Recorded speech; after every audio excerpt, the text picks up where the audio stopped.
Hi. I full-blown went in through all my intros and everything for this show and totally forgot to press the go live button. This is going to be a good show. Hello, everybody. It is November the 29th, 2020, right here on the Wrestleview YouTube channel. Oh my God, it's going to be one of those shows, isn't it? No. It's not going to be one of those shows. We are going to redeem ourselves. We are going to... Doug, just stop it. Just do the introductions. I'm Doug Lackey, veteran columnist of Wrestleview.com and the co-host of Wrestleview Live, alongside the effervescent editor-in-chief of Wrestleview.com, Mike Tedesco, where we cover all of the major WWE and NXT pay-per-views live as they happen because we do a watch-along. And the watch-along is coming up next week. It is the it's the Games of War of the NXT variety. Mikey probably will not join us because NXT pay-per-views are a bitch to review, to recap, I should know. So it'll probably just I fly solo. Oh my God, words and buttons are not working right now, and I have yet to drink anything. Oh God, this is rough. So yeah, that's what's going to be happening. Wargames of the NXT variety. 4th time around that they're doing this show. And so, yeah, we're going to do a little watch-along. Stop by here next week, next Sunday, about 6:30-ish. If I remember to press the frickin' button. All right, so yeah, that's what's going to be happening. Until then, here on the show today, 5 things that I'm going to be going over on the WWE television stuff. And a very peculiar observation that I have stumbled upon that seems to it's become a habit of the WWE when it comes to their booking, but also a lot of funny stuff and a lot of interesting stuff. That's why I have a top 5. News. Headlines to talk about, an unfortunate passing in the world of professional wrestling that we're going to discuss, and also people retiring for horrible reasons, coming out of retirement because, professional wrestling. And then we got the milk carton, WWE milk carton, brand new faces on the WWE milk carton this week that you thought have been there before. But no, this is the first time they're showing up, and it's kind of interesting times. And we're counting down until the brand new Golden Gallon. We are 7 weeks away from our first ever female Golden Gallon, inspired by Vice President-elect Kamala Harris. Brand new Golden Gallon will be approaching soon. And then finally, we will be predicting the Games of War from NXT. 4 matches on the card. All 4 matches are going to be locks. So, hopefully we won't screw this up like we've done before. And just like before when we're doing this frickin' show and trying to press the go live button. No, we're doing fine. We're doing fine. But before all of that, let's get the pleasantries out of the way. I tried doing it before and was wondering why no one was saying it in the chat room. Doug's a dum-dum, so let's try it now. If you're in the chat room now, you say wee. If you're not in the chat room, there's not a damn thing I can do about that. I see them all filtering in now. We got way more people in there, so let's do this. I see Mashun. I see Andrew. I see Jamel. I see CJ. I see Daniel. I saw Kit going wee. Who else is in there? Who else is in there? I know y'all are in there. You're finally coming in. Oh, we should boycott Wrestleview. Doug's not live. He's not on time. Mediocre Lewis is in the chat room. Wee. Yes, everyone say it. Make me feel better about myself and my horrible mistakes that I make. No, I'm always on time. It's just I forget to press buttons. That's all. Yeah, you guys were talking about in there. I've been dipping into the video games and the things. Just beat the last DLC that I had of Borderlands 3, and so I was getting bored. And then realized, I've got a lot of games that I have not played. And I'm one of those that I'm late to the party when it comes to playing some games. And so I saw Kingdom Hearts 3. I bought Kingdom Hearts 3 and their little bundle package of the entire Kingdom Hearts thing together. And I bought that thing. It's been sitting in my PS4. I had yet to crack it open. I've played Kingdom Hearts 1 and 2, but never beat them. I think I only got like a quarter or a halfway through each game. Not even Kingdom Hearts 2. I barely touched it when it was out on the PS3. And so I thought, let's play the entire saga of Kingdom Hearts.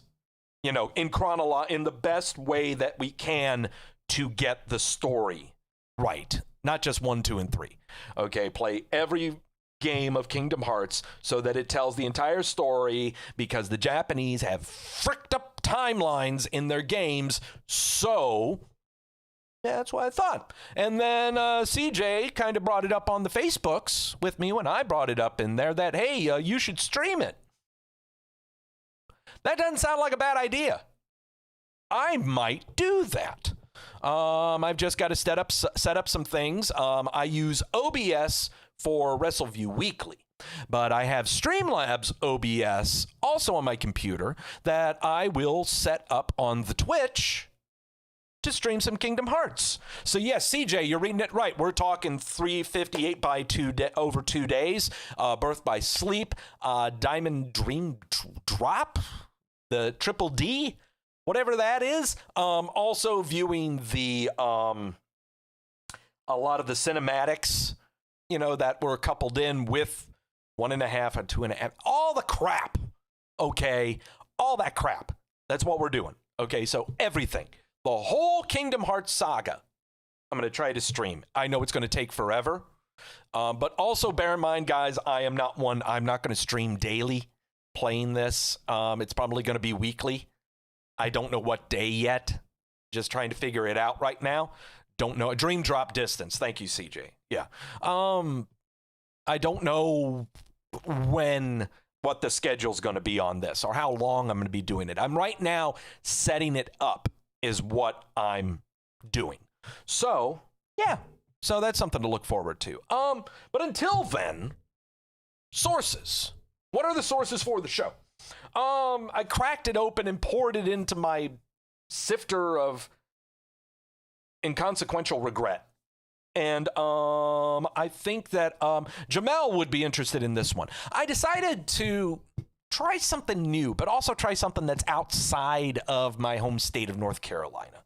And so we are trying something from Perennial Artisan Ales out of St. Louis, Missouri. That's what we're trying. It is called Saison de Lis, is what it's called. Saison de Lis is what we're trying out of Perennial Artisan Ales. Got the descriptor right here. This is a straw-colored Belgian-style Saison brewed with chamomile flowers. It is fermented with a traditional Saison yeast strain that imparts fruity and spicy notes that dovetail perfectly with the tea-like quality of the chamomile. Finishes dry, tart, and refreshing. So, yeah, we're going to go in. We're going to try this guy. The ABV on this guy is a very light 5.0. So I tried it before, but now I'll try it live on cam just to let you guys know. Saisons, sours, gozes, and can't remember the name of the other beer that uses lactose, but all those beers don't really foam to a head when you pour them. So you'll see when we pour the second beer. Oh, Jamel's from Detroit. I'm trying to remember, one of our dudes is from St. Louis. I keep seeing St. Louis crap. Oh, it's Trey. No, Trey's in Oklahoma. Someone's in St. Louis. I thought someone with the Facebook group is from St. Louis. I'm thinking of Scott. I'm thinking of Poindexter is who I'm thinking of. Yeah, Scotty. Scotty there is from, that's right. Scotty is from there. So here we go. Saison de Lis from Perennial Artisan Ales. That is ungodly light. That is light. It's almost Pilsner-like, and I hate Pilsners. I can't stand Pilsners. It's almost like, you know how you have so much of something for so long that you begin to hate it? Kind of like how I was when I was real young. I ate a lot of bologna. Now I can't stand bologna. The same thing with beers and Pilsners.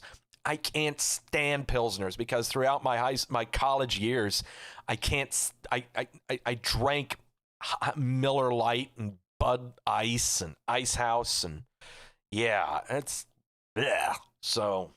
But this is okay. We'll take it down. It's a 5.0. So there you go. Daniel saying, I need to get a P.O. box for the booze. We'd like to try some. Daniel, you see, the thing with P.O. boxes is that I receive stuff if I had a P.O. box. I'm not sending you jack, okay? But if you'd like to send me stuff to try, I got no problem with that. No, not a problem with that at all. God, we're going to be taking this down real quick. So there's that. But before we get into the show, yes. All right, here we go. Predictions from last week's series of Survival were incredibly mediocre. Way more mediocre than Lewis in the chat room. We went 3-3, went 500. All of those picks were locks. So that means 3 locks failed. And so we accept the consequences. Doug, what do you mean by accepting the consequences? Well, whenever I make a prediction and I feel very confident in that prediction, I will lock it. But whenever a locked prediction fails and disappoints us tremendously, we take a shot of the Luna Azul Blanco tequila. I want you to look at this. This bottle was full, I think, around mid-January. This was a full bottle mid-January. Look at this. This is how much I have taken down for the sake of entertainment for you people. I'm a masochist by heart, not by nature. And so that's what we got to do. 3 shots. And so here's my double shot glass. And I put this to you in the chat room live right now.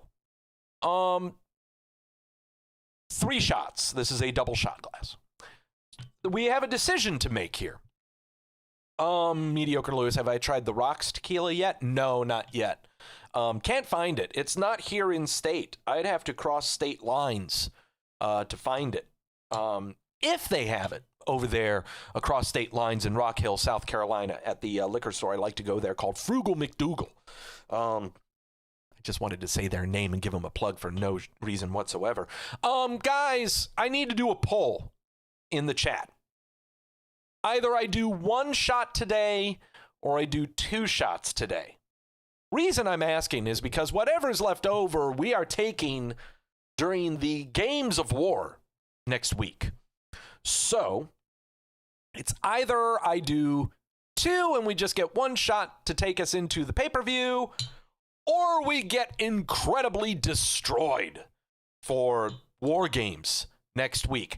And by the way, the sources I have lined up for Wargames next week, the ABV is in the double digits. So it's going to be a good one. I've got Cass telling me 1. I've got Goose telling me all 3. Fuck off. CJ saying 2. Daniel said 2. Yeah, it's kind of up to you what you guys would like me to do. I'm for whichever. Goose is telling me 2. Oh, okay. Nice. 2 today. Okay. Well, how many? Grash saying 1. You're going to need 2 for next week. Well, that's the thing. I don't know if I should thoroughly entertain. As if I'm saying I'm not going to entertain you guys right now if I'm only doing 1 shot. Kit saying 2. Andrew saying 2. I've got a lot of people telling me 2. All right, so just do 2. Jamel saying 2. All right, let's do it. All right, be bold. No, Machoon, we're doing 2. Fuck off. All right, here we go. All right, we're going to do the 2. All right. Because I'll tell you, I feel a lot better doing only one next week. Because, yeah, the beer I've got lined up, the sources got lined up for next week, I am very excited about. Cannot wait. So, here we go. Did the double shot glass right there.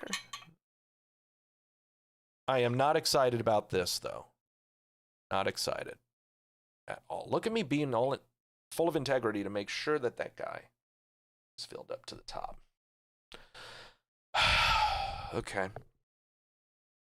All right. Double shot glass is poured. Got a little bit on my fingers, my hands. Ugh. All right. Okay.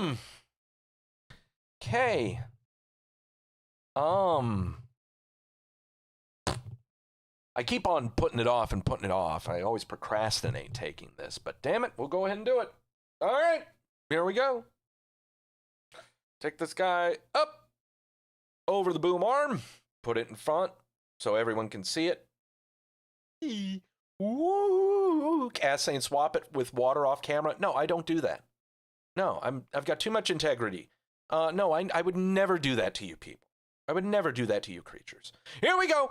It's up to the front. Doug, your arm's falling asleep. All right, here we go. Here's to me not knowing shit about professional wrestling.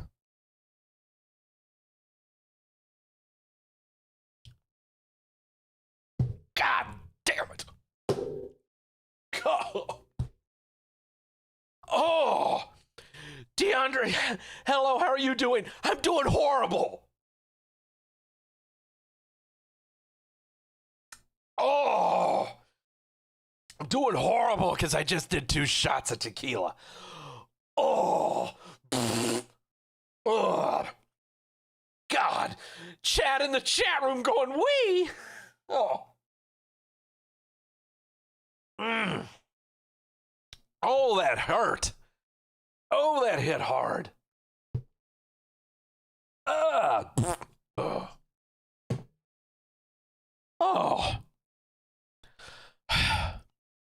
All right. On with the show. Whoa. Get hype. I guess we'll get hype. All right. 5 things to pay attention to from the wrestling television, because I'm sure you did not watch them or you DVR'd them and deleted them for good cause, but I'm here to watch all of them and to fill you in on what I think is important, and judge me all you want.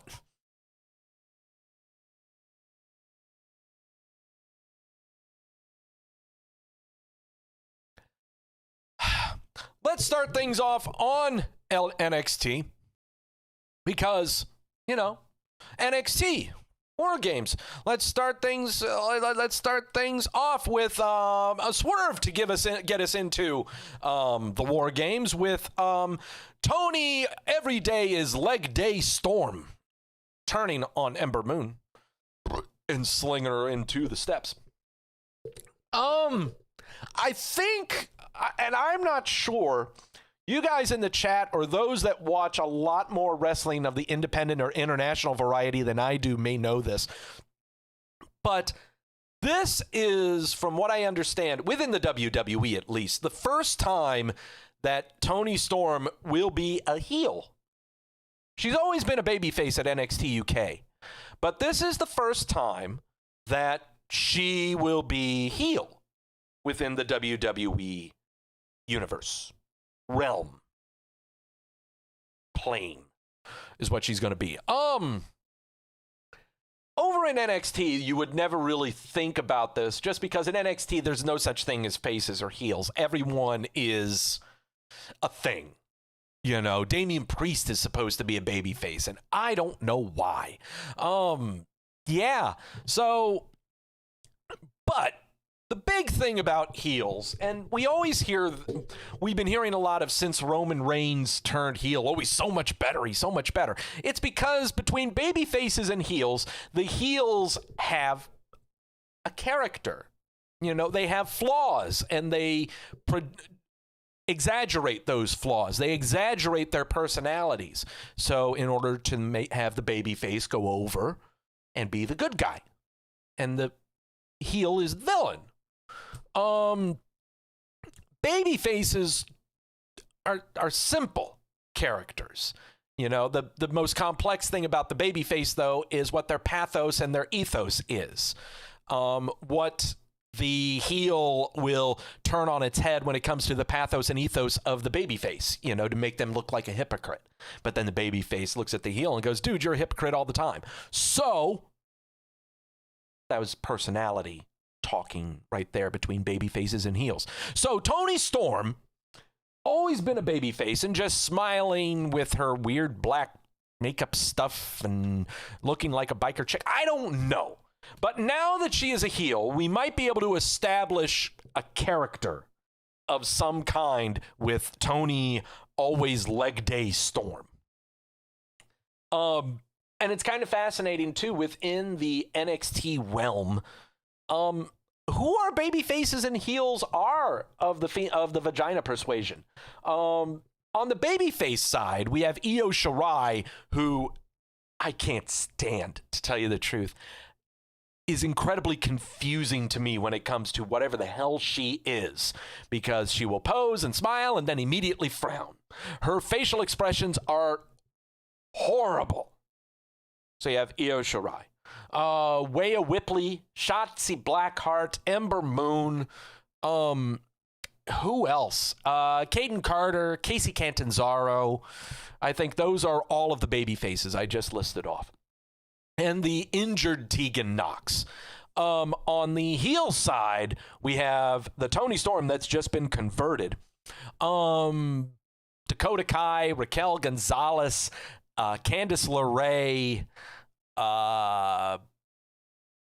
Indy Hartwell. Anyone else? I don't know. There's some other stragglers in there, like a Jessie Camilla. I don't know. She's right now just an augmentative performer right now. So there's your baby faces and heels. Toni Storm converting over to heel kind of evens out the count, but again, it's NXT. There's no such thing as baby faces or heels. We don't know what the fuck Tomato Chomper is. So there you go. But Toni Storm swerving. It's number one. Number two. Over on NXT UK, they just had the finals for the Heritage Cup. CJ mentioning Xia Li will be a heel. Well, I guess, but we don't know. NXT UK had the Heritage Cup. I hadn't been watching NXT UK when it came to this tournament thingy that they're doing. I only paid attention to NXT UK for Walter Ilya Dragunov, which you have to see from over a month ago. If you have not seen that match, go watch it. You deserve to check it out, okay? But the Heritage Cup, a tournament thingy with a lot of rules that you would expect Ring of Honor or Progress or Evolve to do. So here you go. The finals for the Heritage Cup were last week on NXT UK. So here are the rules for this Heritage Cup, and it's 2 screens worth, okay? So first off, in the Heritage Cup rules, in every match, there are 6 3-minute rounds. There are 20-second breaks between each round. It is a 2 out of 3 falls match, and a fall is either a pinfall, submission, or a count out. Once a fall occurs, the round ends, and then you get a 20-second break and you go into the next round. First 1 to 2 falls is the winner. Okay. A disqualification or a knockout will end the match. That's it. No, don't worry about pinfalls or anything like that. If they're DQ or KO, the match is over. There you go. And whoever leads after 6 rounds is the winner. So in case someone only gets 1 fall and it goes to 6 rounds, there you go. Shrug emoji? Seriously, okay? This is not... I bring this up because I'm not a fan of this crap. Okay? What's more is TNA, they were worse. Remember the reverse rumble that they had? Or the inverted, steel nipple that they had where people had to climb into the cage or something like that. TNA was notorious for this crap. Okay? Let TNA be TNA. You don't have to do this. Just have a regular tournament and have losers brackets if you want to. Or have caveats once you get to the semifinals that you can only win by submission or a pinfall or something like that. Have it no DQ. Have random things, you know. Jamel bring it. Yeah, King of the Mountain match. What a dumb concept. All of this. No. Make it simple. Okay? But anyway, in the finals was Trent Seven versus A-Kid, and A-Kid was the winner of the Heritage Cup. I don't know what an A-Kid is. I know Trent Seven is with the Mustache Boys with Tyler Bate. So, yeah. I haven't watched. I was more about the rules of this thing. I haven't watched the match. It just dawned on me about the rules, and I just stopped. I hadn't watched it, I'll be honest with you. Because once I saw the rules, I was like, F this. Click. No. Not going to have that. So, yeah. But the one thing I will give about NXT UK is if you love New Japan and hard-hitting stuff, if you love sacks of potatoes in your matches, if you need a lot of starch for your matches, watch NXT UK. There is a ton of starch in their matches, okay? And also, of all of the programming that the WWE has, NXT, Raw, SmackDown, NXT UK, 205 Live, Superstars, those are all of the... That's all of their programming. In-ring programming, NXT UK is the best. Because the audio, they have no piped-in crowd noise. It is to a minimum. You can enjoy the match, enjoy the commentary. Simple to watch, simple and clean. Is the way that I feel tonight. I'm getting prepared for my Kingdom Hearts streaming. The thing. Number 3. Oh yeah, you know I'm gonna talk about this. Xia Li and Boa are abducted on NXT, taken to an empty warehouse, and confronted by the Master and this little creepy chick or dude with long fingernails, looking like creepy Japanese or Oriental ghost. Okay. Main event, not Superstars. Okay, CJ. Yeah, I'm sorry. By the way, yeah, Jamel. Jordan Devlin did appear in the Heritage Cup tournament. He is back. And also the Cruiserweight champion. Watch out. We're going to be seeing a unification match between him and Santos Escobar very soon. Xia Li and Boa going all Pulse, Grudge, Ringu creepy on us. I can't wait for this. This is what I've been really looking forward to for the past month and a half. I know that a ton of people just don't care. Like, seriously, a ton of people on the internet just don't care. I know that Mikey Tabasco, when he watches the NXT, says that Xia Li is horrible, is the shits. No. I love Xia Li. She has got a great look, great entrance, great everything. And now we're doing this. And now we're incorporating Boa, the male Chinese performer, into... Don't know if it's necessarily going to be a heel turn, but we are introducing new characters of their ethnicity into NXT programming. I cannot wait for this. I am genuinely excited about this. Am I marking out? Yeah, I guess I am. I don't know. I guess because and CJ brought it up in the chat room, I love the original Japanese horror iterations of Ringu, Ju-on. CJ brought it up in there. Yeah, Ju-on, Ringu. I love those. Pulse. If you have not seen, you need to see the original Pulse movie from Japan. It's the very first movie of that trilogy from that director. It is nothing at all like the American version, and it is eerie as hell, but it's not as jump scare as Ring and the Grudge are. If you haven't seen it, check it out. It is mind-bending. It is eerie. It'll mess with you, but it is not as jump scare. Okay, so again, Doug's recommendation for your watching the Pulse, the original Japanese. So yeah, can't wait for this. I love this stuff. I love it, love it, love it. Just my preference. If you don't like it, well, that's okay. Just don't shit on me for liking it. Casual observation of the week.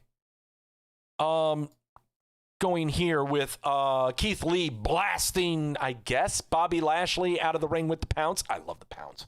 And also earlier on that episode of Raw, we had for the second time, the New Day, Kofi Kingston and Xavier Woods defending their titles against Cedric Alexander and Shelton Benjamin of the Hurt Business. So yeah. We had these matches, and it was a fun little, like Big E would say, meat slapping meat, big men beating kind of match. Okay, it was a fun match to watch, Keith Lee and Lashley. But casual observation, and am I parsing too? Am I nitpicking on this? Am I being too surgical here when I say this? Why is it that for the past 2 months on WWE programming, we have African-American performers versus African-American performers on Raw? Why are black performers treated like the Highlander? Is it just me? I mean, am I the only one noticing this? Ricochet versus everyone in the Hurt Business.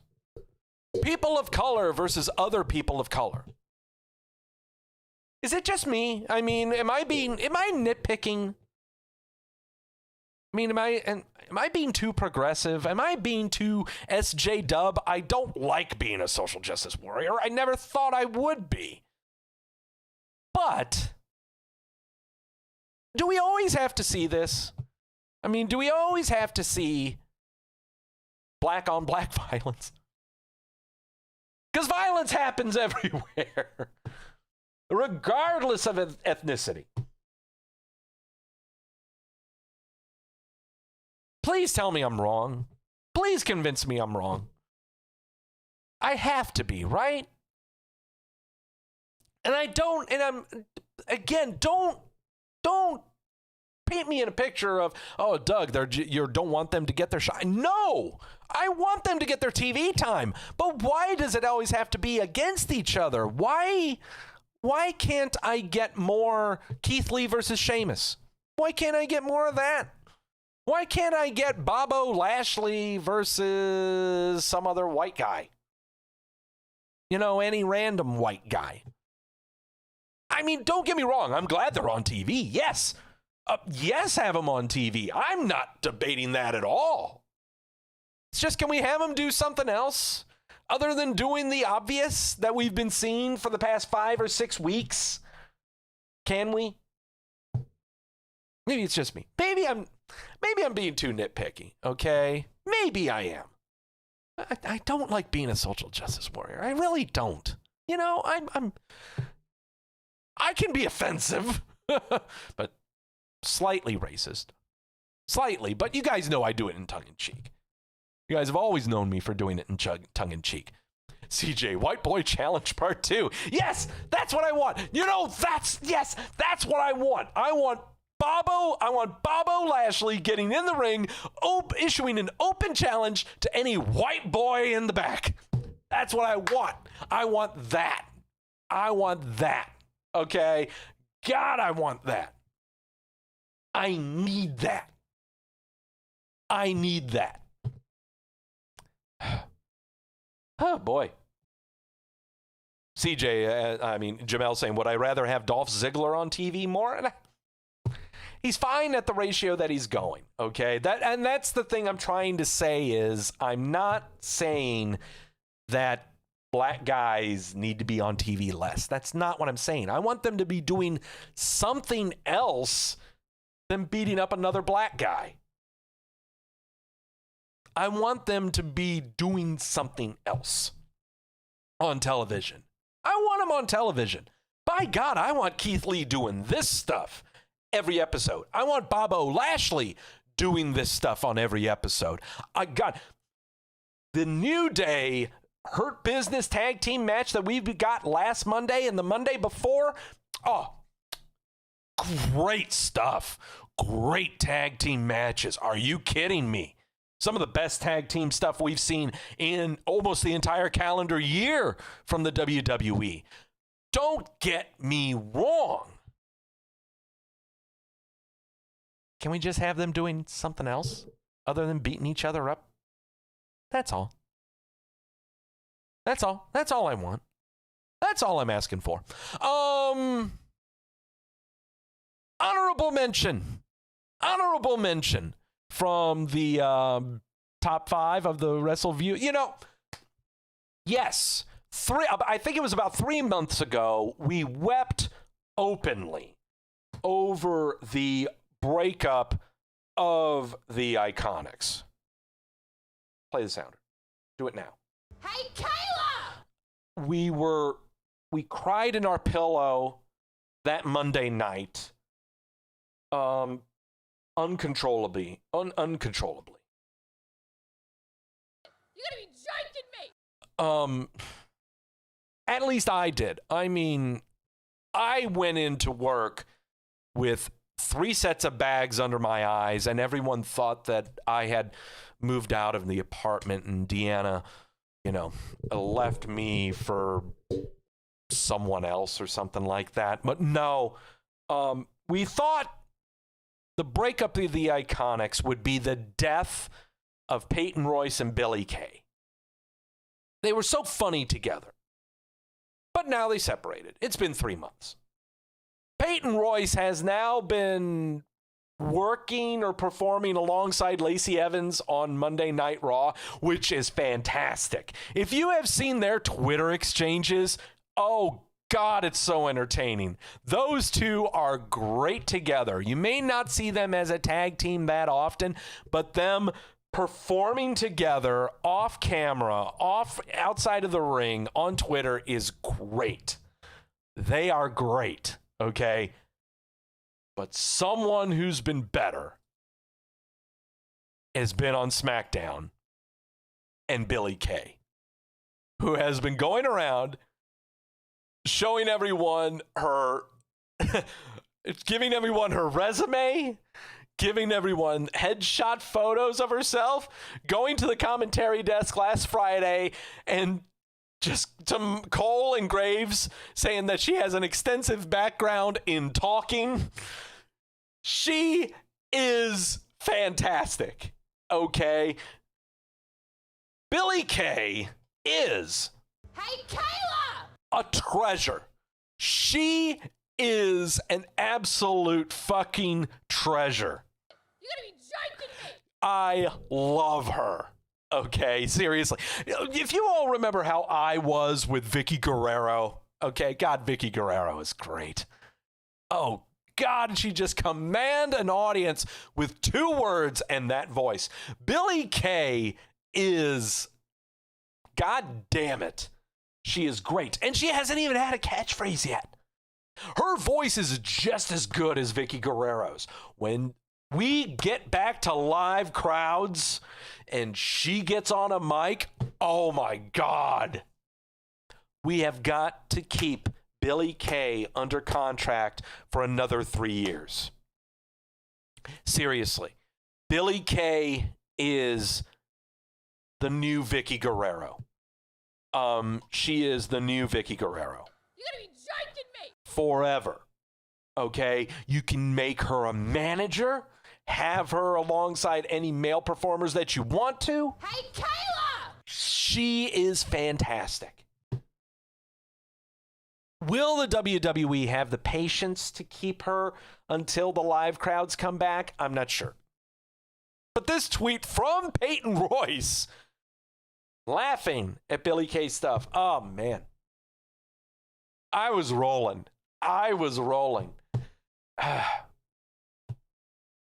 Billie Kay needs to be a manager. But she can only do it if we have a live crowd and if we have live reactions. We can't do it with the piped-in audio that we got right now. I need Billie Kay as an interviewer. Can you imagine her as an interviewer? Think about that. Billie Kay as an interviewer. Oh, God. It'd be so fucking hilarious. Ah, Doug, why didn't they hire you?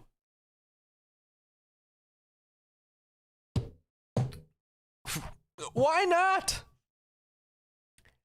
Have her auditioning for stuff on the Oh, my God. This is going to be fantastic. Okay. Sure, she'll job out to some female performers on SmackDown. Sure. She'll lose. Who cares? Okay? Who cares? She right now has more character as a performer on the Vagina Persuasion than any other female on SmackDown. Right? Bar none. Hands down. I'd rather watch her in a match against Sasha Banks than Sasha Banks versus Carmella. I'd rather watch her in a match against Natalya than I'd watch in any other match involving anyone else. It'd last a buck and a half, but it would be hilarious. All right, Doug, stop marking out to Billie Kay. Stop marking out to Billie Kay. I just studied that question. Hey, you go to journalism for that? Yeah, I've got to stop. All right, settle down. Because the final thing to pay attention to from the televisions, we've got our next Roman Reigns program on SmackDown, and we figured it was either going to involve Daniel Bryan, but no, it's not that because he's doing something with Sami Zayn, but it's going to be something with Kevin Owens. You know, the Canadian that wishes he was Stone Cold, but can form complete sentences and has a coherent vocabulary unlike Stone Cold. This is going to be a fantastic program. I can see this lasting well into Elimination Chamber. I can see this program going into February. KO and Roman Reigns having a match maybe at TLC. It might be put in there, but then you're going to have a lot of chicanery. You're going to have the Jey Uso jumping in. You may have Otis jumping in. Then we may have a triple threat coming up at the Royal Rumble with Roman Reigns, Kevin Owens, and Otis that can lampoon off to have Kevin Owens versus Otis. Otis being a fresh heel, swerving and turning. So there's a lot to work with Roman Reigns, Kevin Owens. We can do a lot of spinoffs. We can do a lot of stuff to carry on and make the program even, rejuvenate later on into 2021. This is a fantastic program, and it's all Kevin Owens we've known is a great talker. Always known that because he started off as a heel. And heels have to be really good talkers. Roman as a heel. We don't need to say anything. I mean, Suffer and Succotash, we are past that. He's established himself. My God, him as the mob boss family, the mafioso character is fantastic.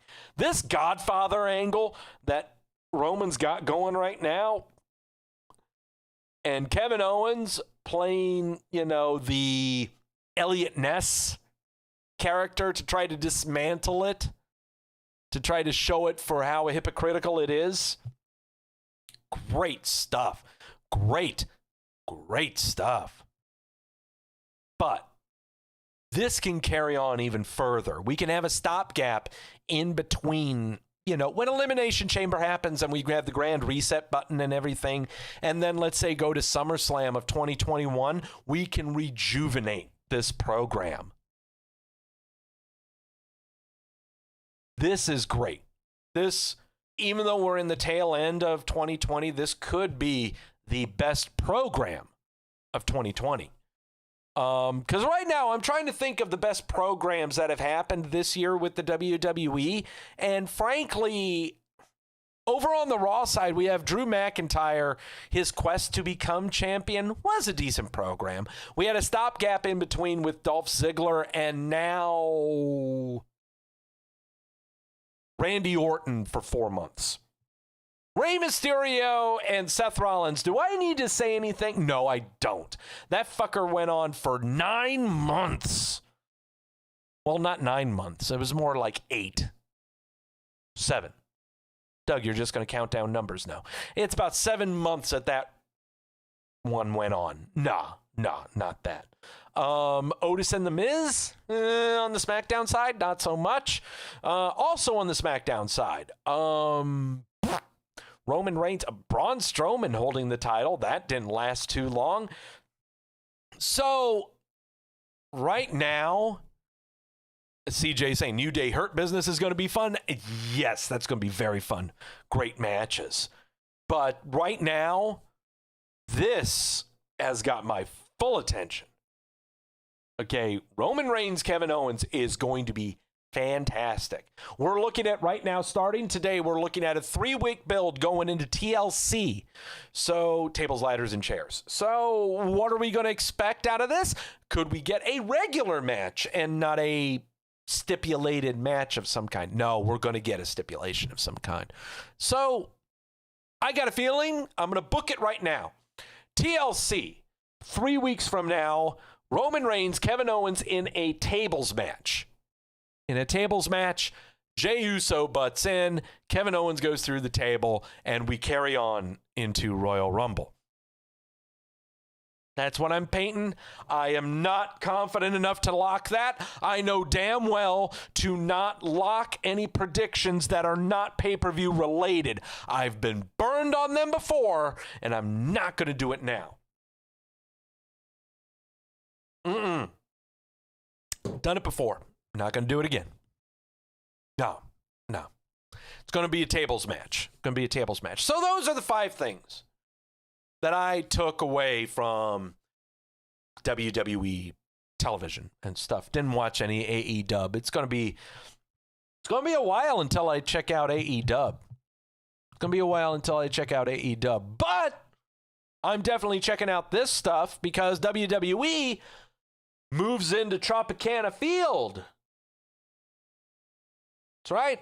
El Thunderdome goes to the Tampa Bay Rays ballpark to film WWE television. That's going to be interesting to see how that layout is. You going to tell me your piped in audio is the same as it was in the Amway Center as it is in the Tropicana Field? Really? Nah, don't think so. Let's go over. Let's get into the news and some somber stuff. I'm sorry to be a downer.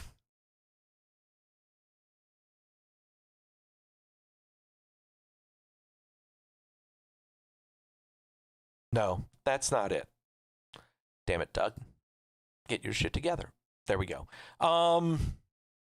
The founder of OneWrestling.com and Impact executive Bob Ryder passed away last week.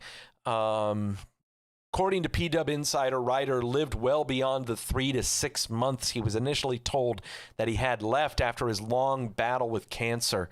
Cancer went into remission, however, it returned. He was undergoing weekly chemotherapy. Ryder did his work for Impact Wrestling from his home in Nashville while undergoing chemo.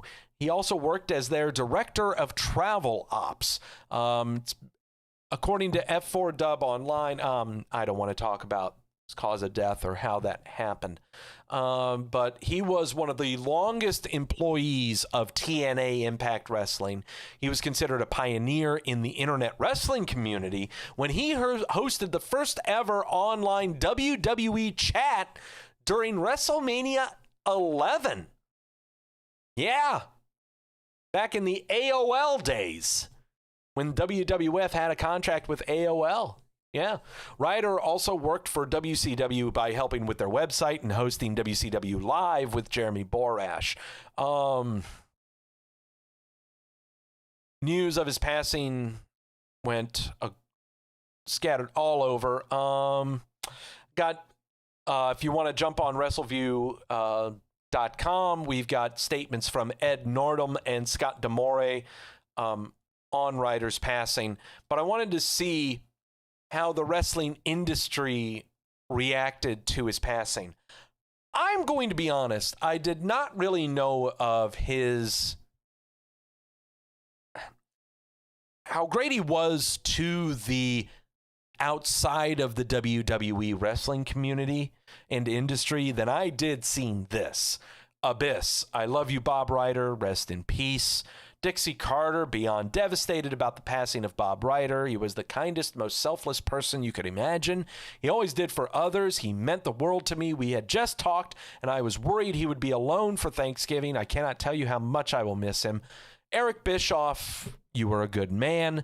Christopher Daniels, rest in peace, a true gentleman who helped me and countless others immensely. One of the good ones, he'll be sorely missed. Jeremy Borash, there are people that can enter your life and completely change everything. Ryder was that person for me. His courageous long fight with cancer never kept his spirits down. He was the kind of best friend that comes along once in a lifetime, and I'll miss him terribly. Frankie Kazarian, Bob Ryder and I became friends my first day at Impact. My last day there, he was one of the very few that it was difficult to say goodbye to. We remained in contact since then. Total pro who loved the wrestling business. Sanjay Dutt, just heard the news of Bob, rest in peace. D'Lo Brown, I am saddened by the passing of Bob Ryder. We shared a birthday and our love for Star Trek.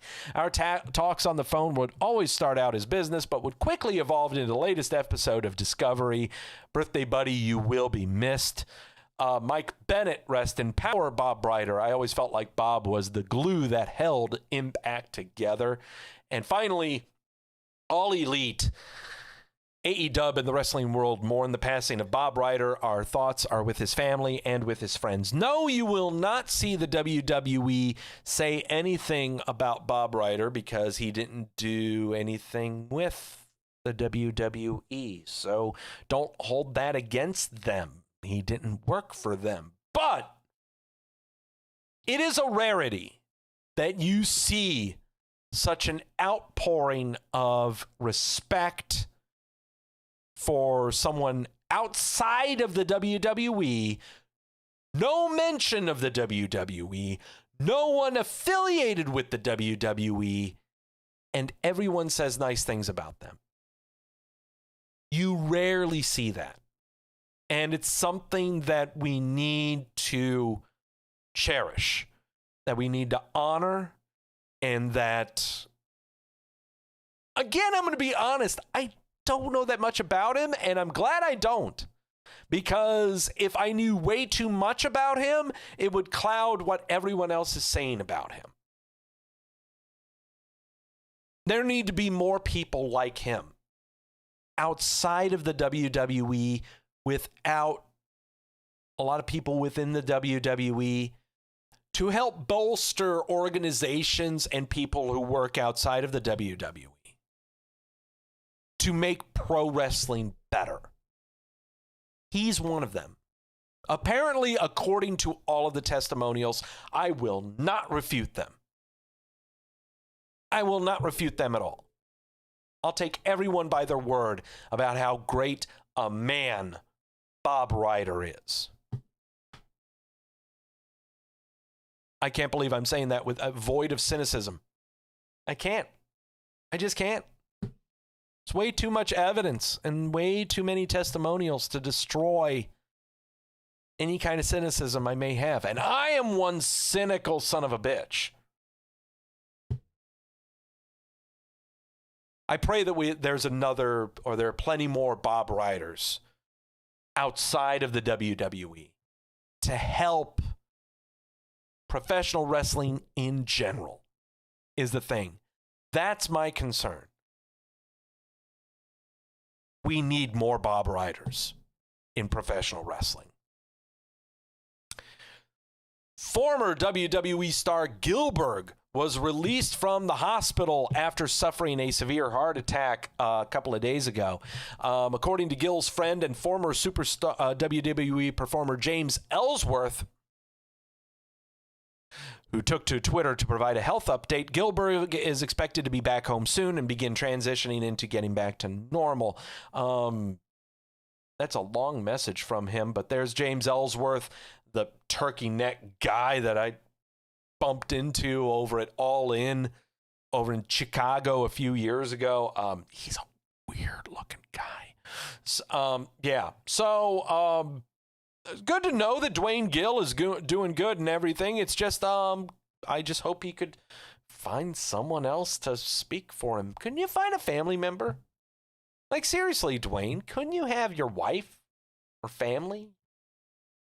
Maybe your agent speak for you?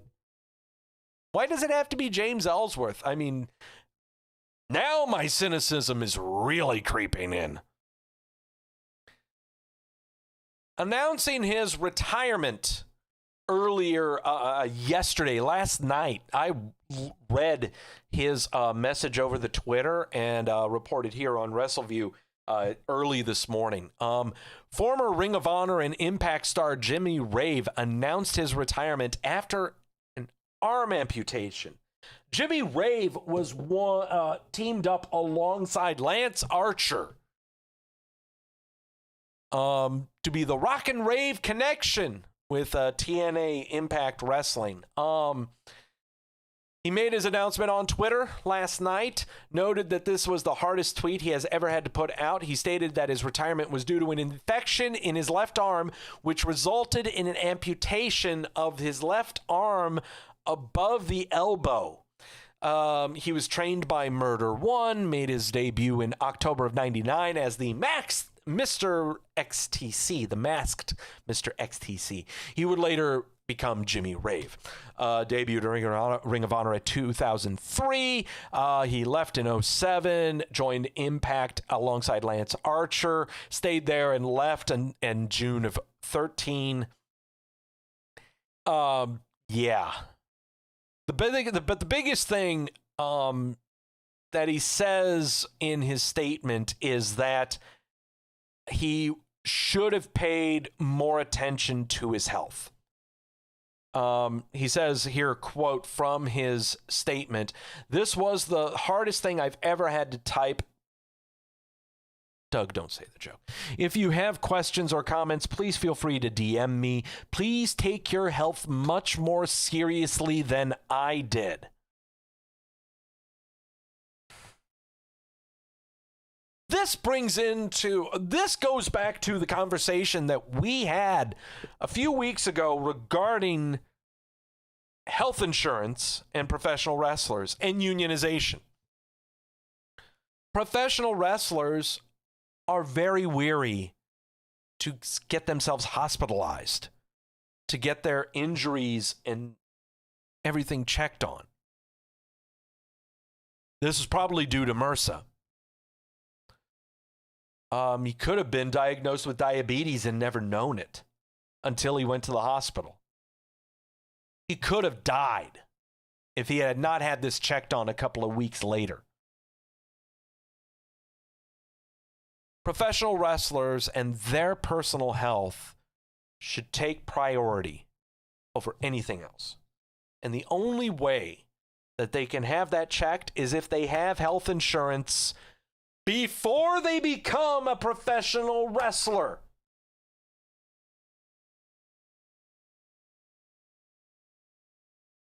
You want health insurance now and you've been professional wrestling for at least 5 years? Good luck. The only way that unionization will help professional wrestlers. And actually, if we're wanting unionization to come forth with professional wrestling in general, that is the number one goal, is health insurance. It is their well-being. It is not about seeking other markets and trying to make more money. It's not about renegotiating contracts when a company is making a hell of a lot more money. It's about their health. Number one. It is a bitch for them to try to find health insurance, but they can get it. The problem is they need to be paid enough to be able to keep it. And that's also where unionization comes in. It's about the health insurance and maintaining their wages are sustainable enough to keep their health insurance.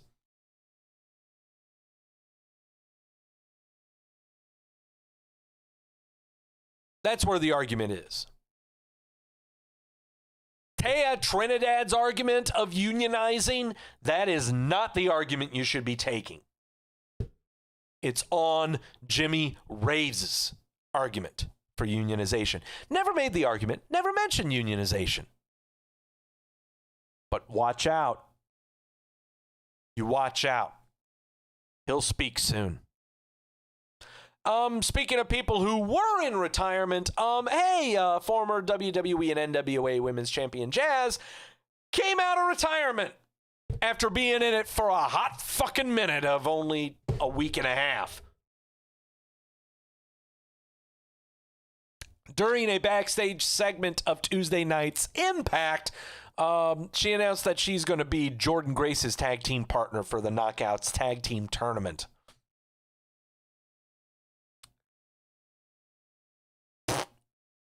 Who'da fucking thunk it?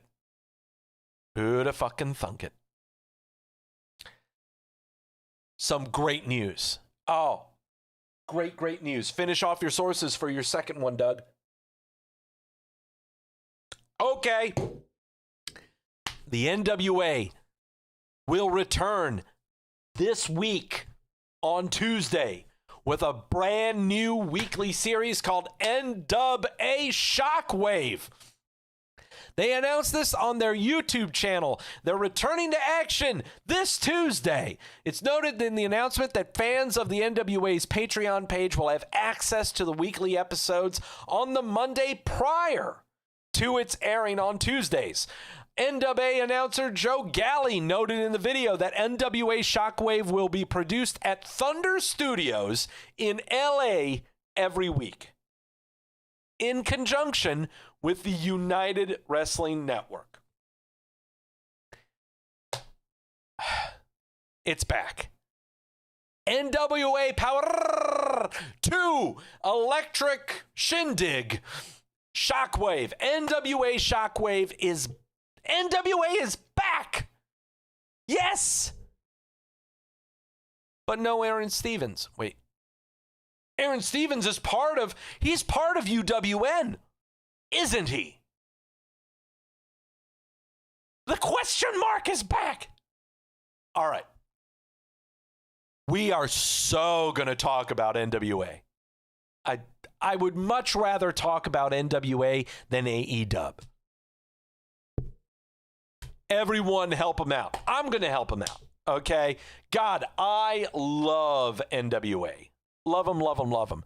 So, and I'm curious, out of LA Studios, the Thunder Studios out of UWN, that's going to be interesting. Yeah. But it's Shockwave. Should I say NWA Power Part 2? I guess that's what I'll call it. NWA Power Part 2. I'm so psyched. That's so happy.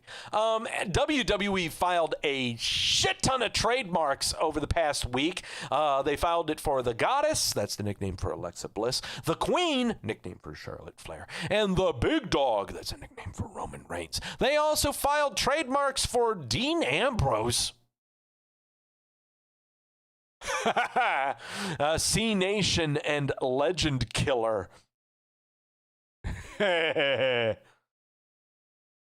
Oh boy. You know what that says? AEW was trying to get Dean Ambrose's name. No. No. Not getting that. WWE's going to keep that one for a long time. Speaking of trademarks, Taz's son recently applied for a trademark for his pro wrestling name, Hook. Tyler Santarecchia, son of current AEW star Taz, applied to trademark for his own pro wrestling in-ring name of Hook. Yeah, according to PW Insider, he had been training in secret over the last year, initially under Kurt Hawkins and Pat Buck at the Create Pro Academy in New York, not to be confused with the Create a Wrestler function on SmackDown vs. Raw 2002, before heading to Atlanta, where he was training under Cody Rhodes and QT Marshall. Santarecchia was a standout lacrosse athlete for Bucknell University and St. Anthony's High School. So, Hook? Really? You love lacrosse that much that the only nickname or moniker you could think of was Hook? You gonna debut with a lacrosse stick in hand there, Tyler? Good luck with that one. Speaking of AEW, AEW Executive VP Kenny Omega launched his own supplemental line with Redcon 1 called Total War. For $50, you can get a V-Trigger Total War pre-workout and a Kenny Omega Collector's Edition Elite shirt. I never was equating AEW to TNA and Panda Energy, but we're getting damn near close to it right now. What is it with professional wrestlers that want to do supplements? You know, Ryback is going bonkers on the Twitter selling his supplements, and that's all he's got. He's got a podcast, but for fuck's sake, he's trying hard to sell to you guys to be angry about professional wrestling all the time. So, yeah. Can we have some good news? Yeah, we can have some good news here. Vic Joseph and Mackenzie Mitchell went public with their relationship. Lucky devil. Vic Joseph, they all went, they posted pictures of himself and they posted things and said Happy Thanksgiving. Was it a slow news day that Thursday? Yeah, probably. You can blame Jamel for that one. But finally, good news. Actual good news. Not news that you can be jealous about. The Rock got his own float at the Macy's Thanksgiving Day Parade that no one could attend because of spiky Nerf ball. Here we see that meme-tastic, fanny-packed Rock floating down, I guess, but it looks very CG. That is ungodly CG. The balloon was created, and it's based off of Fanny Pack Rock, went viral as a meme, but the NBC created this to promote their comedy series coming out next year called Young Rock. I'm sorry, I was talking about Jerome, not Jamel. I'm sorry, Jamel. Jerome reported all that stuff. It's been a very slow news week. But yeah, he's been in charge of the news this week. Young Rock coming to NBC next year. We knew there'd be a CG balloon of this thing. That's right. When CBS gets Young Shelton, NBC gets Young Rock. Take your pick. What is ABC going to get? I don't know. Young Urkel? Urkel was young anyway. I don't know what ABC is going to get to try to counter-program all of this. Or even Fox, for that matter. But yeah. So there you go. That's the news. I've had enough of the news. Let's go over the injury list. And I've made some changes to it. Becky Lynch has got a tiny human in her tum-tum. She's not going to be back until WrestleMania times or post that. Jinder Mahal, reparative surgery on the same knee that he ruptured his patella. He was supposed to be back close to 2 months ago. We don't know what's going on here. I'm concerned about this one. Edge, torn tricep. He'll be back for WrestleMania times. Charlotte Flair, cosmetic surgery on a ruptured boob. She'll be back she was supposed to be back soon. Keep your eyes out. She may be appearing. Ivar, clavicle injury, not cervical. Clavicle injury on his collarbone and a neck stinger. We're thinking he might be back for SummerSlam, but his career might be over. Mickie James had a broken nose that she talked about on the Twitter. She was supposed to be back for Hell in a Cell times, but it's been 2 months. Where are you? Don't know. Mandy Rose recently posted on the Twitter and Instagram that she underwent reparative shoulder surgery on her right shoulder, I believe it is. I think it's the right shoulder. That's why her and Dana Brooke were written off of the series of Survival. And so that's why she's going to be out until Royal Rumble. Mandy Rose says that she's going to be out for only a handful of weeks. I'm going to be very conservative and say she'll be back for the Royal Rumble. Chelsea Green got off of the milk carton, debuted on SmackDown for a fatal four-way to jump into a Survivor Series match and broke her wrist when she took a bump the same way she did back in early 2019 that broke her wrist. Same bump, same everything. She is not coming back until Elimination Chamber. I'm telling you, this one pisses me off. She may be let go. Tooth sweet. Karrion Kross, separated shoulder, should be coming back very, very, very, very, very, very soon. Expect him to show up either at Wargames or on the NXT episode following Wargames in a couple of weeks. Tegan Nox tore her ACL for the 3rd time. She is either coming back for SummerSlam next year or she is done with professional wrestling. Ridge Holland, ruptured patella. He'll be back SummerSlam times of next year. If so, we're not sure. Those are the people that are hurt. What about the people who aren't hurt? What about the people who are perfectly healthy? What about the people who haven't been on WWE television or pay-per-view for, say, 3 weeks? They end up on a very special list. A list of my own design. A list that most recently heralded, flick the ladybug off my screen. Ah! It's on my glasses.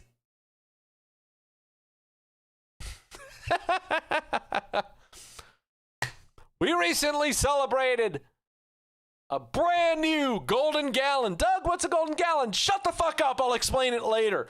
We recently celebrated one. Another one's coming up in a handful of weeks, a handful being 7.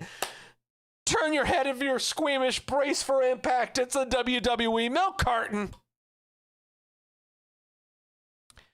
Oh, I ate a pound of turkey, but look at me. I'm moving so fluently. Thank you, Dijon mustard. Yeah, I kind of like when I'm eating leftover turkey, I like to make turkey subs with provolone cheese and Dijon mustard. I love making that stuff. And it's got to be the long hoagie rolls that are over a foot long. Over a foot long. That's the only way to enjoy leftover turkey. But I'm also making some turkey a la king tomorrow evening after work. Welcome to the WWE Milk Carton, and let's welcome, for the first time, you never would have thought that this was the first time that he would appear on the Milk Carton, but Lars Sullivan. You know, for the past 18 months, almost 2 years, Lars Sullivan had a mediocre lose, and that he's leaving.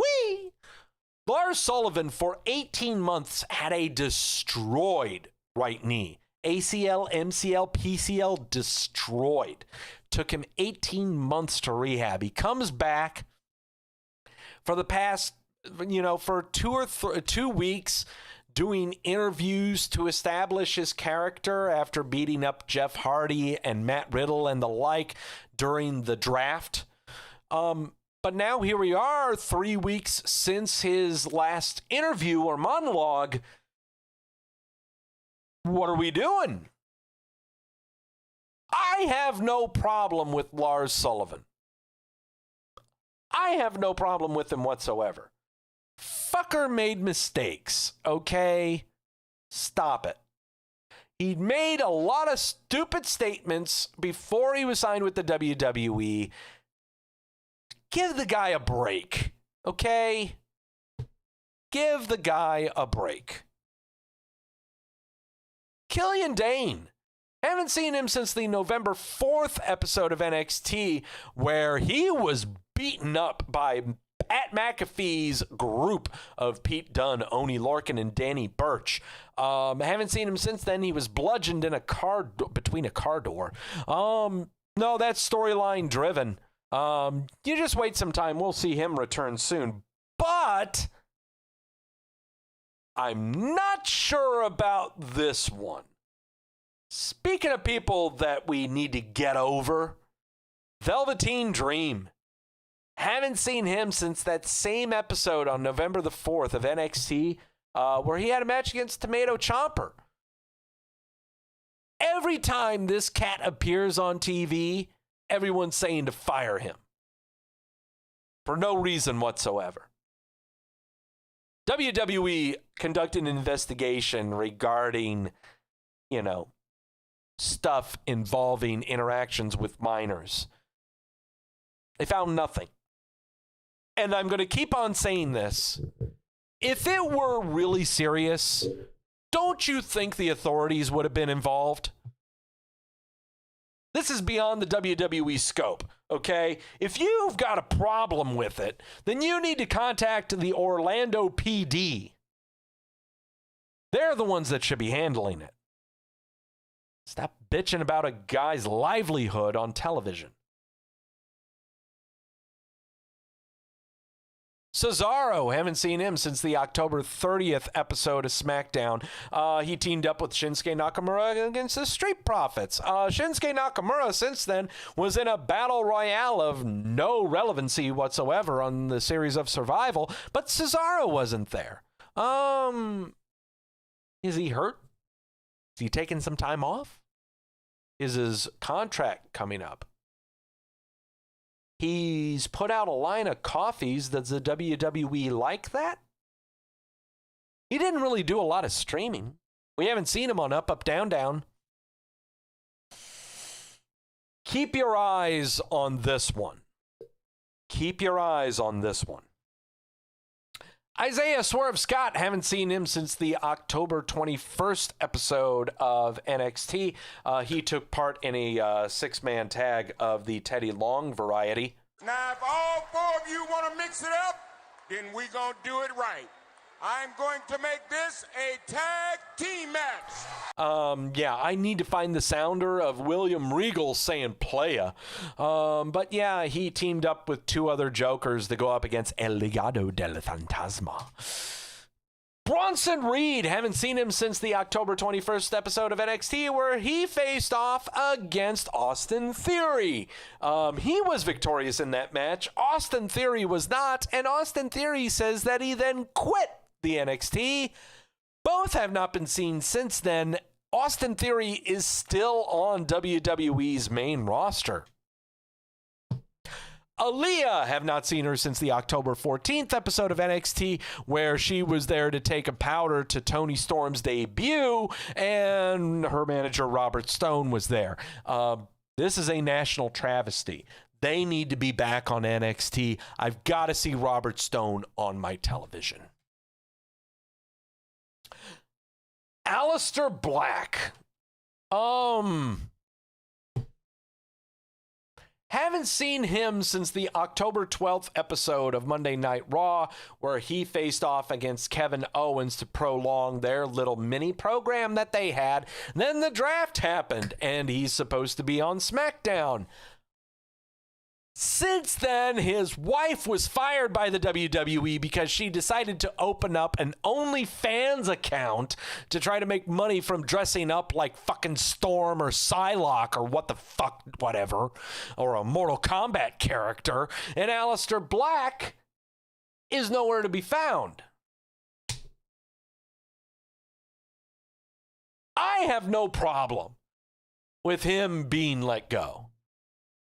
I got no problem with it, okay? Let's be brutally honest about the Aleister Black character. Can we? Let's be brutally honest about this character. Quentin Walker's in the job going, wee! The Aleister Black character is bland. It's boring. Was never a face, was never a heel. Was a brooding, dark stock boy at a Hot Topic out of Cleveland. Oh, yeah, out of my town. For 2 months out of WrestleMania last year, we kept seeing him in a closet begging for someone to pick a fight with him. On NXT, people knew him more for his theme music than his actual stuff in the ring. Never should have been pushed. Never should have been sent to the main roster. Along with Ricochet. Ricochet, both of them should have stayed in NXT. But right now, he is going to feel the brunt of everything that Zelina Vega, Taya Trinidad, decided to do. And tried to make herself famous on the Twitter, calling for unionization after she was fired. After she set up an OnlyFans account so that she could dress up like a sexy Melina and get $50 out of it.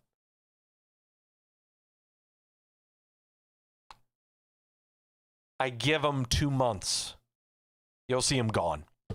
Yeah, he's going to be released.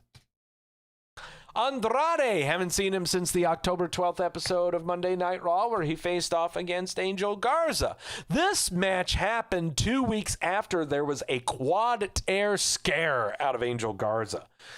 Since then, Angel Garza has been giving us monologues and giving us a rose because he's an eligible bachelor. Andrade hasn't done jack, and he's been drafted.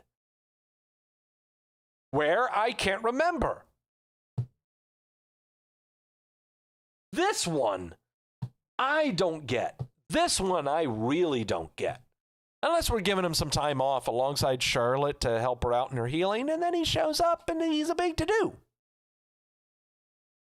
I think he's drafted to SmackDown.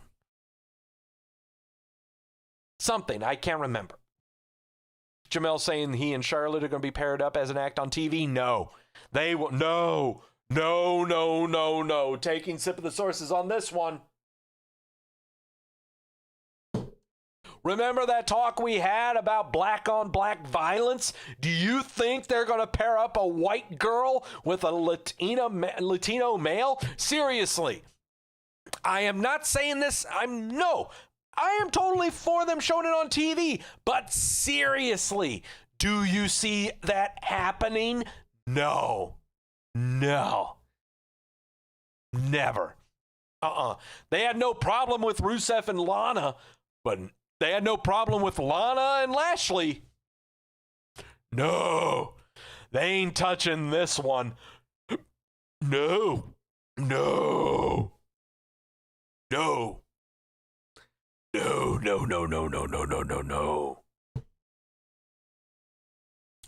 Mercedes Martinez, haven't seen her since the October 5th episode of NXT where, no, Raw, because she took part in the Retribution thing.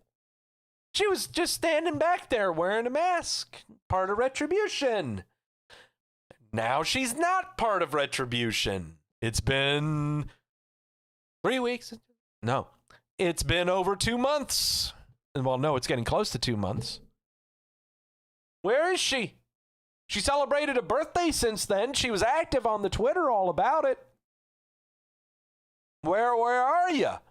You're not reckoning. What were you again? I can't remember what she was.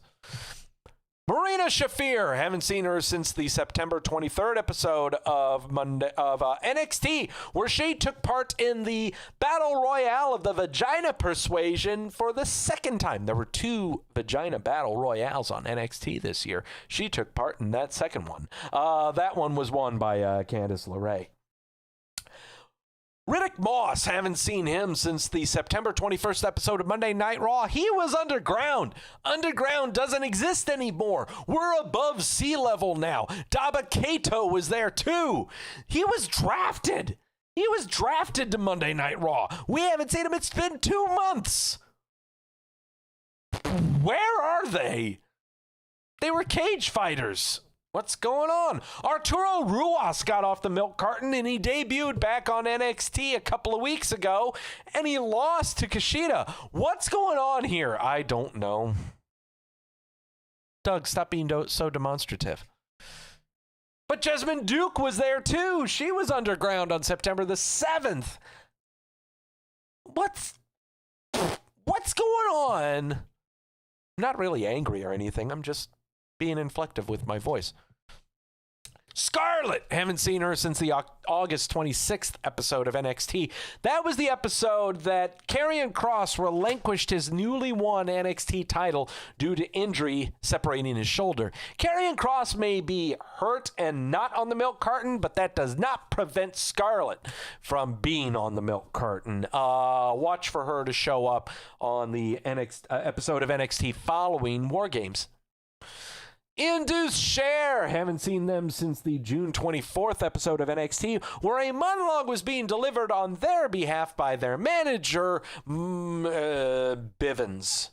Malcolm Bivens. Number one reason Induce Share is not on television is because of the color green. The reason Malcolm Bivens is not on TV is because we haven't established a character with him. So he's just doing wacky shit on the Twitter, and he's fading into obscurity quickly. Mojo Rawley, haven't seen him since the June 19th episode of SmackDown, where he had a match against Shorty G to try to make Shorty G a thing. This was the second time this year that we tried to make Shorty G a thing. Since then, Shorty G changed his name to Chad Gable, is going through now the 3rd time to make himself a thing this year, handing out pamphlets for his quote-unquote academy. He did so with Otis 2 weeks ago. He was not on TV last week. Otis was blasted with a chair by Jey Uso, quelching whatever thing they had in mind for Chad Gable. Mojo Rawley had no part in this, did not help anything with Chad Gable. Check out 2 weeks later, Chad Gable's going to be back on this goddamn list, and I pray that we release Chad Gable and end this stupidity. The Forgotten Sons, we haven't seen them since the May 29th episode of SmackDown, where all 3 of them were giving a monologue and a wacky-ass salute. Since then, Jackson Riker had been on Twitter, but then he deleted his Twitter account. I'm sure he's on Parler or something like that, giving biblical quotes and saying that President Trump has done a fantastic job as President of the United States. James Cutler and Wesley Blake have not been seen anywhere, have no affiliation on social media, and they are fucking smart. Mansoor, haven't seen him since the February 27th episode of... No, it wasn't an episode. It was an event out of South Dakota. It was called Super Showdown. He faced off against Dolph Ziggler, and he won. But we haven't seen him since then. He randomly appears on 205 Live, but it doesn't matter because he only appears in his home country of South Dakota. Kona Reeves, haven't seen him since the February 19th episode of NXT, where he took a powder to Keith Lee in less than 25 seconds. And finally, the stalwart of the WWE milk carton. In 7 weeks, history will be made. We have crowned 3 golden gallons here on the WWE Milk Carton. A golden gallon is someone who is on the main roster, perfectly healthy, and has not been on television or pay-per-view for an entire calendar year. Previous recipients were the Colognes, Primo and Epico Cologne. We've recently crowned a brand new one in Bo Dallas. But finally, stalwart, the WWE Milk Carton, 7 weeks away from being the 4th golden gallon and making history as the first female golden gallon, Vanessa Bourne. Haven't seen her since the January 15th episode of NXT, where she took part in the very first Battle Royale of the Vagina Persuasion this year on NXT to determine the number 1 contender for the NXT Women's title. That was won by Bianca Belair. 7 weeks away from crowning her as brand new golden gallon. The WWE main roster is due for a cleaning. It is due for a scrubbing down and pat down. It happened earlier this year during the spring. Everyone got a fucking cow over it because Drake Maverick posted a video, a tearful one, and it was all work. The reason I do the milk carton segment is to prepare you guys for when spring cleanings happen. It's going to be happening very soon because it's been a while since we've seen a lot of these people. Coming up next, who is due up for the milk carton coming up? Handful of people. A lot of them are going to be showing up at NXT, the games, Wargames. Games of War, but a lot of them, it depends on what happens with the 24/7 title. We'll just go ahead and put it like that. So, that is the WWE Milk Carton. Take a swig. All right. NXT Takeover Games of War happens next week.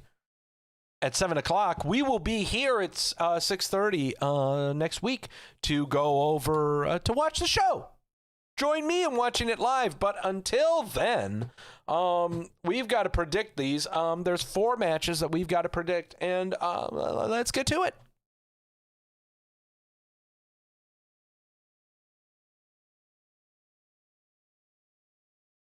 Okay, here I am with my blank pad of paper. Except for marking stuff that I was doing some Magic the Gathering deck building stuff. So I had to make sure you guys didn't see that, as if you could see that. All right. 4 matches on the card for NXT Games of War. 4th installment coming up next week. All of them are locks. We're going to keep the trend going. We've been doing these all lock pay-per-view predictions for the past 2 months now. And it's only because of the number of matches that they have. And quite frankly, I want to be entertaining going into the tail end of the year. So, tune in next week. I'm going to be doing 1 shot of tequila. I've got a double-digit ABV beer that I'm going to be having some fun with. So, yeah, it's going to be some Games of War, that's for frickin' sure. But all 4 of these matches are locks, and I'm pretty damn sure there's going to be 1 more match that's going to be announced for the card, and I might lock that if it is announced before we go into the pay-per-view. But let's just go down the card right now.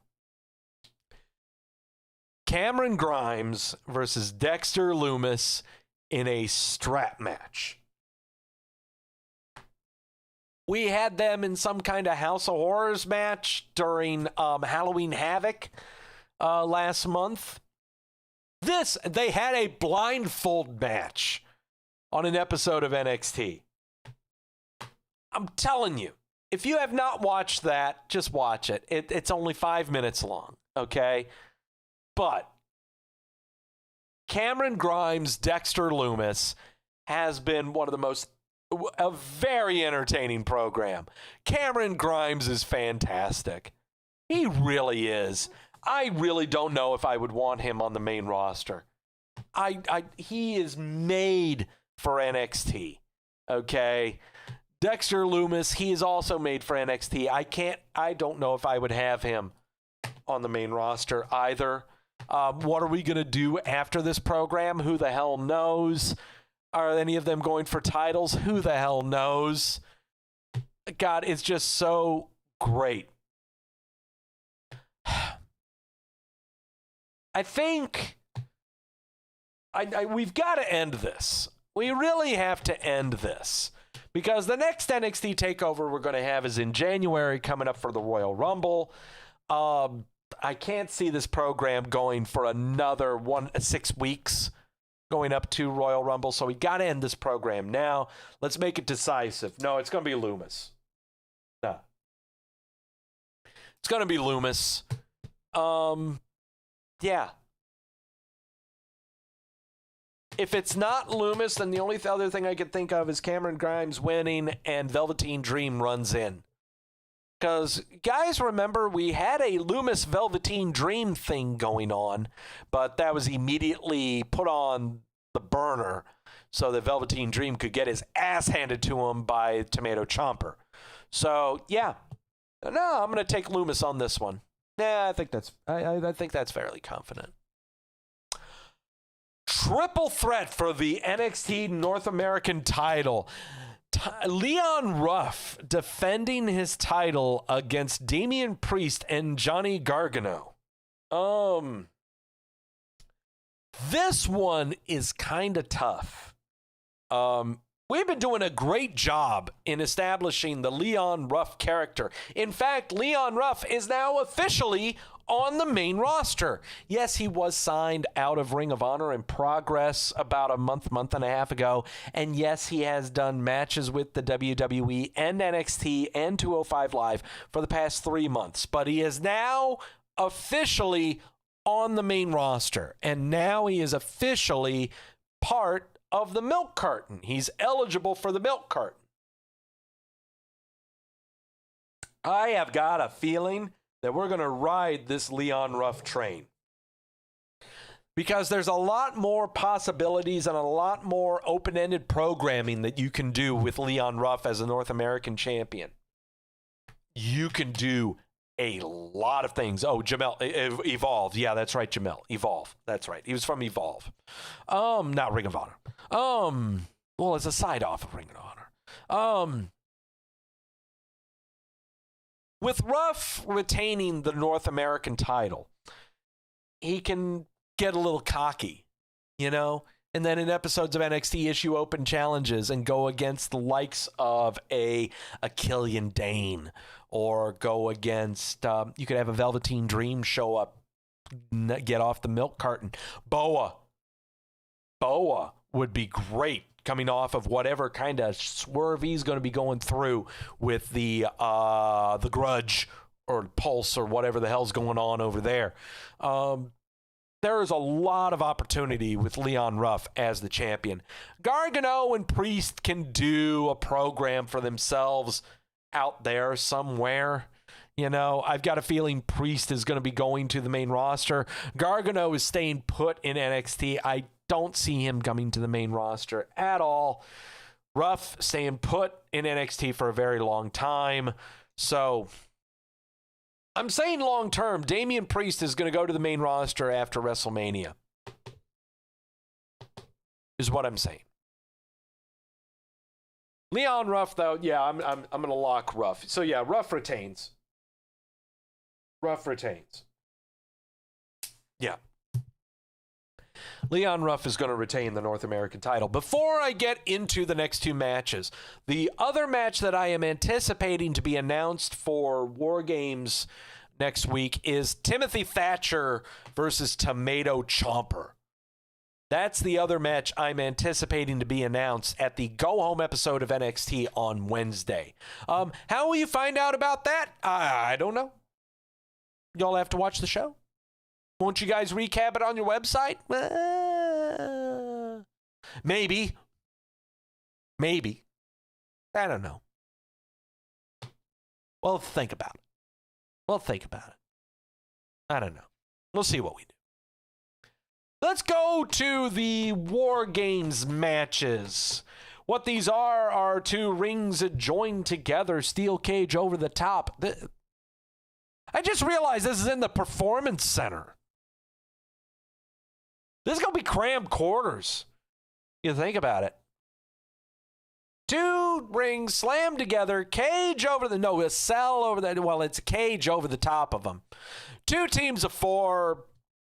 Starts off with two people, one from each team, and in intervals of 2 minutes or 3 minutes, one is released from one other team and gets in the ring. And once all teams are in the ring, pinfall or submission is how you go.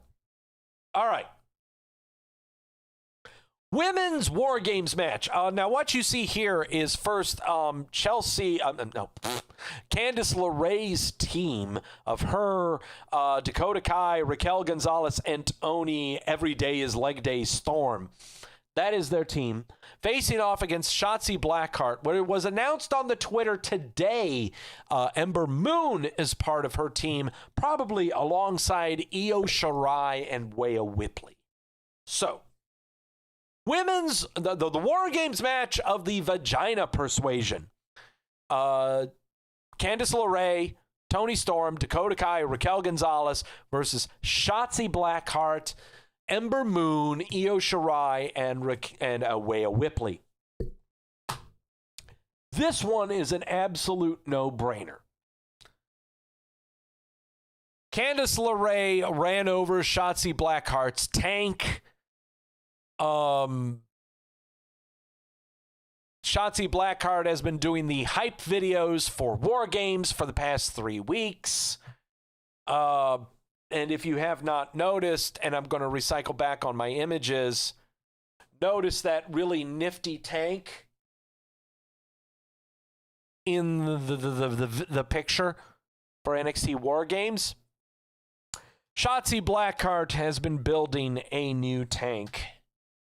She will debut it at this match. This will be the first match. This will be the match opening up War Games.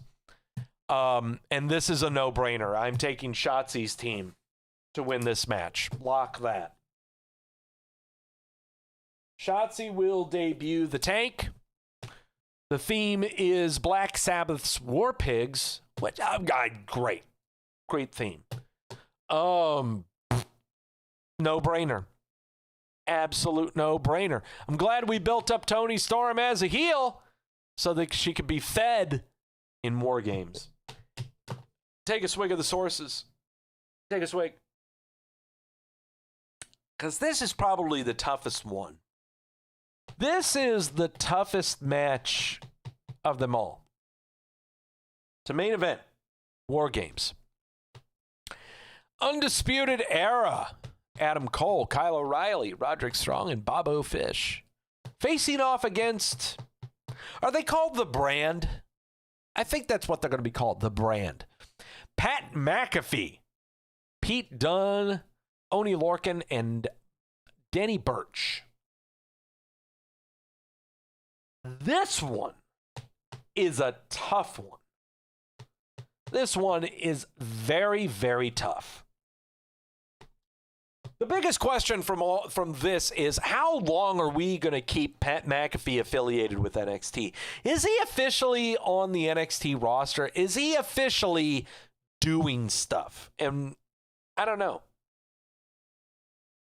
Are we already had him with the program with Adam Cole, but do we expect him to be doing anything outside of Undisputed Era and Adam Cole? Do we expect him to be a manager to Pete Dunne if he's going after a title of some kind? Do we expect Pat McAfee to go after a title himself? I don't know. This is really, really interesting. And this is a good a luxurious question to have. Okay? For how long has Undisputed Era been rumored to go to the main roster? I'm going to tell you right now, they're never going to the main roster. If anything, they're going to be going separately. Bobby Fish ain't going nowhere. He's in his mid-40s. Adam Cole's the youngest, and Kyle O'Reilly, I think, is also one of the youngest of the group. In fact, I do want to look at ages right now of all of them. Adam Cole, I believe, is 30 or 31 years old, is how old he is. Kyle O'Reilly, 33, might have turned 34 this year. They're in their early 30s. Roderick Strong, I think he's sitting up there too. He's in his mid-30s. He's 36 or 37. But Bobby Fish is in his 40s. Yeah, he turned 43. So, I don't know exactly. What do I do here? I guess Fish is 44, so yeah, okay. They've all gone a year ever since I did that age research earlier this year with the main roster. What do we expect Pat McAfee to do? Is the brand the new Undisputed Era? Is Undisputed Era splitting off? Are they... Who knows? But I got a funny feeling that we are going to be seeing the downfall of the Undisputed Era. Mainly because of Ridge Holland. Ridge Holland was supposed to be a part of this group, but instead he got injured and destroyed his patella trying to catch Oney Lorcan. Insert Pete Dunne.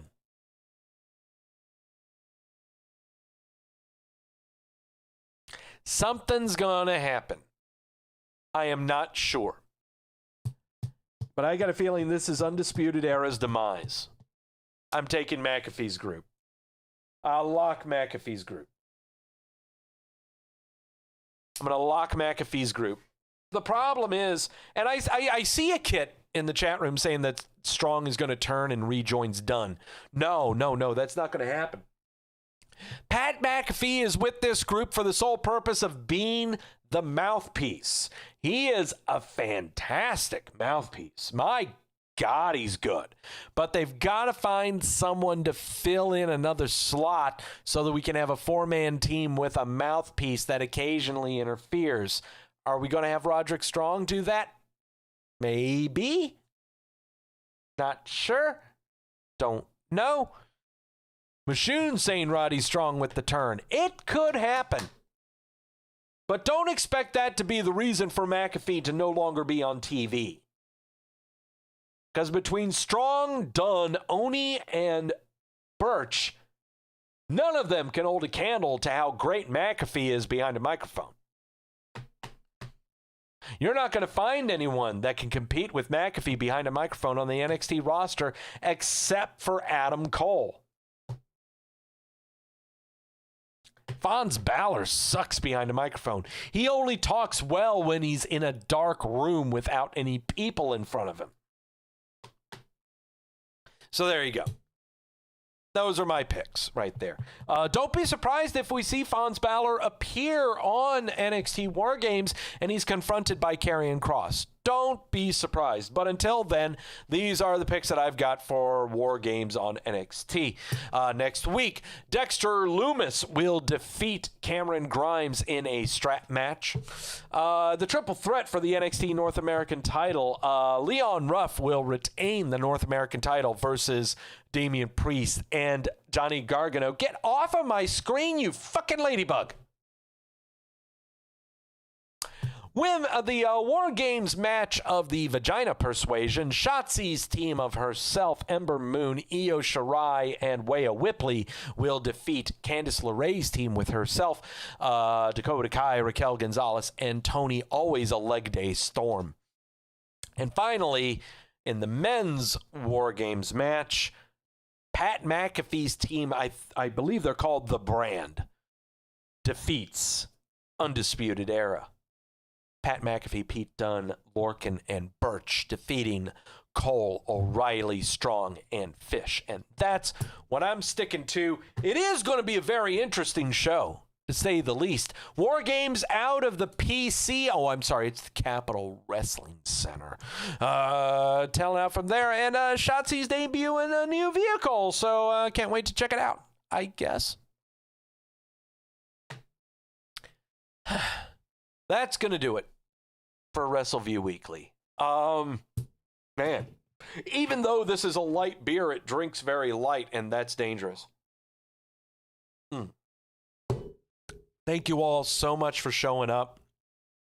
I hope you all had a very happy and safe Turkey Day. I hope you got full of all of the foods that would be at your Thanksgiving dinner, whether it be the traditionals of turkey and mashed potatoes or the obscure of pizza. Whatever the heck you had. I hope you enjoyed it. If you were with your family or if you spoke with your family over the phone or teleconferencing, I hope you all had a great Thanksgiving. I know I did. Stay chipper. Stay hopeful. Brighter times are sure to come. Christmas times are coming up. But until then, thank you all again so much for stopping by. Tune in next week. NXT Wargames, 6:30 Eastern Standard right here on the Wrestleview YouTube channel. Just going to be me flying with you, but watch out because I've got a shot of tequila to take. I've got a double-digit ABV beer that I can't wait to try out. It is in ice right now. So psyched for this one.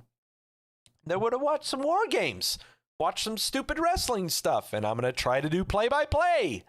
And try to provide some commentary and stuff like that and hope that we can boost engagements and get 1,000 people watching it instead of only 200 for Survivor Series. Thank you all so much for stopping by. Wear a mask. Don't be an asshole. Think of others before yourselves. And as always, this time more than any, know when you're being sold to.